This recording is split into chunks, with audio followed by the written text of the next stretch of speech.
Okay, so in chapter 2, we got our feet wet with color temperature. Here in chapter 3, we're going to really elevate our understanding of it. We'll gain several more dimensions of how color temperature can move or change. We'll dig further into how colors are relative to one another. This will provide the foundation for more complex color palettes. Much like chapter 2, this will all tie into an appreciation for nature's color theory, but also give us tools for evaluating our personal color use and personal aesthetics. Alright, so back in chapter 1, we did a chart where we transitioned between two colors, the two complementary colors. I want to expand on that here, because in chapters 1 and 2, we've been talking about similar themes. In chapter 3 here, I want to kind of bring it all together and again, expand on it.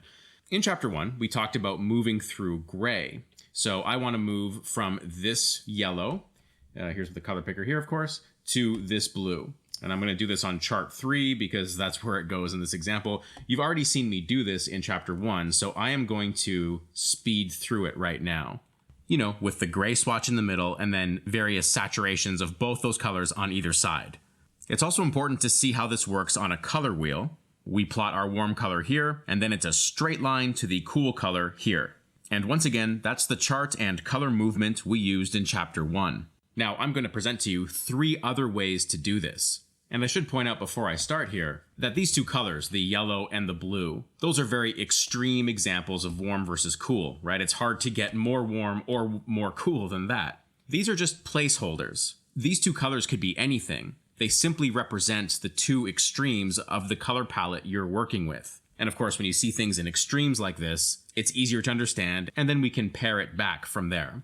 All right, so let's go to this first chart. I'll sample the yellow. This time, I'm not going to adjust saturation. I'm simply going to adjust the hue, that is the hue strip here, or the hue wheel. So I'll start with my yellow, and I'm just going to go incrementally down the hue wheel, moving away from that yellow. And really what I'm doing here is I'm getting colder, as we remember from chapter 2, right? I'm getting colder here because I'm moving away from this, like the heart of the warm part of the color wheel. I'm slowly moving away from that. So here I am here. Let's keep going. I'm in the middle of the chart, which should be somewhere around here. This doesn't have to be perfect. And we are slowly but surely progressing our way to that blue. So here would be our chart. Maybe there's a little gap there. I'll just fill that in. So here's our color movement now using only the hue wheel. Just going to number these very quickly for easy reference. And let's bring up the color wheel again. Chart number 1 on a color wheel looks like this. Now, charts 1 and 3 accomplish the same thing in theory, but it's especially clear on the color wheel diagram that the movements are completely different, and it's very clear here on the charts that they yield 2 completely different looks. But okay, let's do chart number 2, and this is the same thing as chart number 1, except we're just going to go this way. We're going to go up the color wheel like this. In fact, let me speed through the rest of this process because it's the same thing we just did in chart number 1. And there we go. On a color wheel, of course, that movement looks like this. So again, charts 1, 2, and 3 all accomplishing the same thing in theory, but they look different. So what's left to do in chart number 4? Well, chart number 4 may actually be the most important chart because it's what nature kind of does. And what I'm going to do here is combine the other charts. Actually, I'm going to combine charts 1 and 3. So let me sample my starting point here. I'll grab that color, gray it off a little bit, and dip the color down this way. So gray it off, dip it down. This becomes a little bit more subjective as I'm not a computer. I don't know exactly how much I'm dipping it down each time, but that doesn't matter. As long as you are progressing in this path. This is what the eye detects. It's the path you're taking. It's not the exact color I'm choosing. The eye will detect the trend of the colors. So let me pop out here, out of the gray, gaining saturation as we move out. I'm also not too worried about value. I'm trying to keep my value along this sort of path, but the value is not really important here. We're just talking about the color theory. Sorry, I feel like that one should be a little bit more purple. And there's the finished chart number 4, the combination, in this case, of charts 1 and 3. We'll bring up our color wheel once more, and chart number 4 looks like this. A little bit more complex. Now, I could make a 5th chart where I combine charts 2 and 3, but you get the idea. So the nice thing about these charts is they work on a grand scale, you know, from that yellow to that blue, which is pretty extreme, as I mentioned before. But they also work just as well on smaller scales. You know, you can start with this color, transition to that color, and follow this more limited palette by going this way. And that's not just with chart number 4. You could do the same thing with chart number 3. If these are the two extremes in your painting, and you're using chart number 3 as a model, you can follow it this way. But this is all meaningless until we see it in practice. Here's a painting by John Singer Sargent, and just a fun little side note, my first ever art director when I worked as a background painter in the animation industry showed me this painting and told me that this painting holds the secret of color. Those are her words. This painting holds the secret of color. And in a way, I think she's right. There's a lot of things happening here that, again, along with the theme of chapter 3 here, kind of combine almost everything we've been talking about into one painting. First, let's talk about what's going on with the light, because color is always driven by light, as we talked about in chapter 2. Sargent has intentionally kind of overexposed the light family of this painting. There aren't a whole lot of interesting colors going on there. If I sample these lights, you notice they're kind of all stuck in this area. Again, this is much like when a photographer overexposes a picture. Most of the detail in the picture comes through then in the shadow, not the light. So in this picture, it's mostly the shadows we're interested in, because that's where we get all the juicy colors and stuff like that. Now, when you look at shadows, remember a couple things. One, they are free of that bully light, so there's way more opportunity for colors to show up in shadow. Also, remember the kindergarten painting example I did in chapter 2, specifically the part where I talked about the reflected light occurring in the shadows. Remember the skylight coming down from above, which made the greens of the tree kind of bluish? Well, that's what's happening in this area here. It's the skylight illuminating this face of the facade, making it appear bluish. Same with the wings in here. This part of the structure down here, it's got that bluish tinge, simply because it's open to the skylight. And remember, the sky is huge, so whatever the sky can hit, it'll probably dominate. Of course, we can't see the sky in this painting, but we do see it thanks to the influence it has on the shadows. This, by the way, is how you give your paintings a greater sense of environment, by having things that aren't actually on screen influence what is on screen. It adds a tremendous amount of believability. Okay, but we also have these warm tones, like look at this part of the shadow here, like underneath the, I guess those are eagles, underneath the eagles' heads here. This part of the wall, some of the relief sculpture details down in here, those are much warmer. Now, why are those warmer? Well, they're simply getting their bounce light from other areas, not the sky. Light coming up from the ground might be illuminating this part. This part here could be sunlight coming down, striking this surface, and bouncing up, giving it a warm effect. It's especially warm there because that's the underside of the eagle's heads. The skylight can't hit that because the skylight comes down from above. And the reason why I think my old art director said this houses the secrets of color is because Sargent has done such a deft job of transitioning between the two. But with the color charts we just did, we can easily understand what Sargent is doing here. Alright, so I'm going to go ahead and suggest that Sargent is using chart number 3 and chart number 4 in this painting, although mostly he's using chart number 3, which is the same chart we used in chapter 1. So on the Sargent painting, I've got this little space underneath it where I can map out some colors. And the first thing I kind of want to do is establish the range of color that he's using.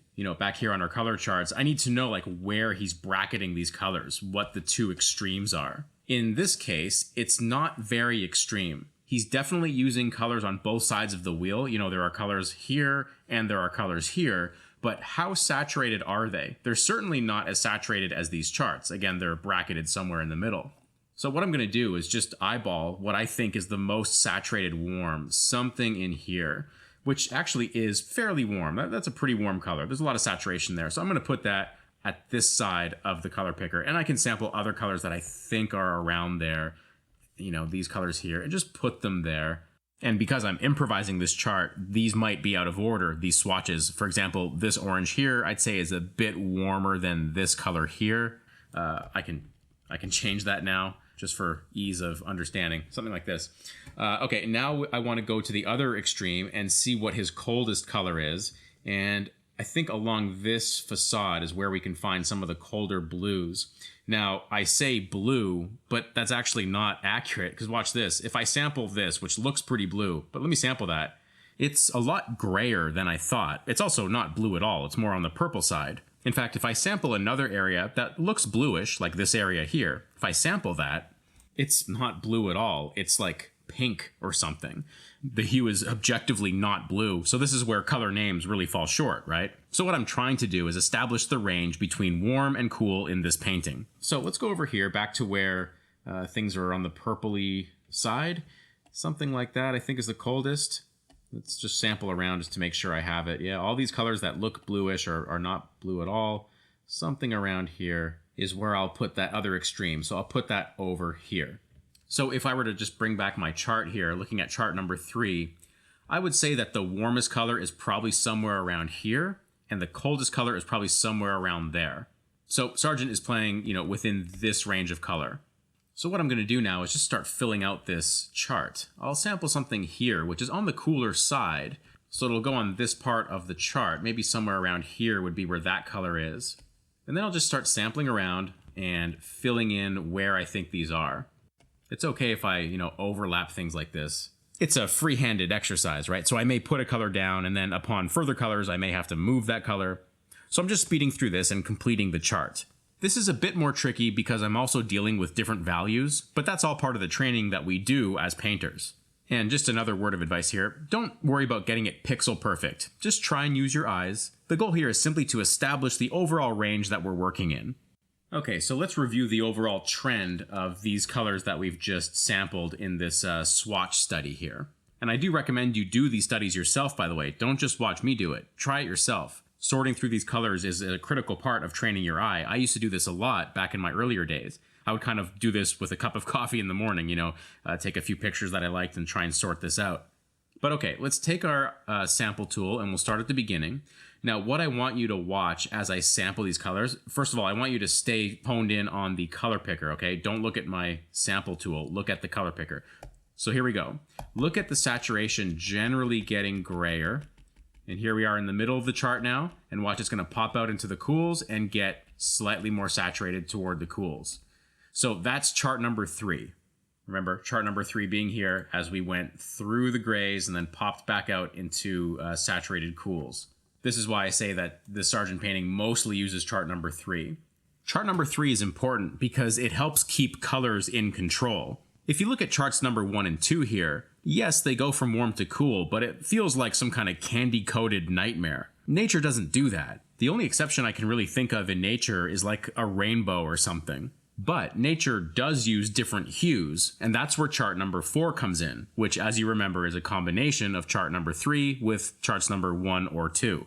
So when we look at the Sargent painting here, it's not just taking this color and like perfectly desaturating it and then perfectly popping out toward the purples or blues or whatever. We did that in chapter 1 as part of our complementary color exercise, but nature is not so perfect. And Sargent is imitating nature's color here. So what we have along the way are different hues. But in general, if you look at this chart, in general, he's starting with this as what I've called his warmest color in the painting. And in general, as he goes grayer, he is going away from the warms and toward the cools. This time, as I sample through the color picker, only watch the hue wheel, okay? So here's the warmest color, and here we go. You can see it's not perfect, but the general trend is that. And this is where you can start mixing up hues. For example, look at these 4 colors right in here. Let me go ahead and sample them. They are all different hues, but they're all very close together hues. As I sample these, I basically went from here to about there. That's not a whole lot of distance. So what drives these temperatures is the saturation more than the hue. Again, these hues are more or less all in the red family to some degree. So I'm mostly looking at the saturation to help me make a decision there. Whereas if I took this color here and made it more blue, well, now it doesn't fit there. Now that blue should go somewhere over here. The hue is different enough now that it carries a lot more weight in my decision. But because these are all more or less in the yellow/red family, I'm mostly looking at saturation to help me determine the temperature. And this is where color is very, very subjective. Sometimes it's the level of gray or level of saturation that helps you determine whether something's warmer or cooler, like we just saw. Whereas other times, if the hue is different enough, maybe the hue has more weight in that conversation.